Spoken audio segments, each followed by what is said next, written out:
On parle souvent dans les médias de la mafia et de sa figure la plus connue, Vito Rizzuto, récemment sorti de prison et appelé à témoigner devant la commission Charbonneau.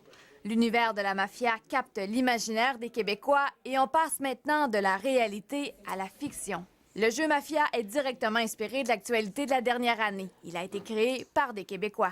Il faut le dire, on a pris l'opportunité qui passait, puis on n'a pas raté notre coup parce qu'à fur et à mesure que le jeu se créait, on a finalement vu que le marché était beaucoup plus présent qu'on le pensait. Là. Mafia est un jeu de rôle. Chaque joueur est un membre de l'une des 5 plus grandes familles siciliennes. L'objectif, devenir le parrain de la ville. La manière, prendre le contrôle de la ville. À travers tout ça, vous allez avoir à récupérer des magots, à engager des hommes, à faire sauter des bâtiments, à mettre des ripoux, des polices dans les bâtiments pour protéger finalement nos bâtiments.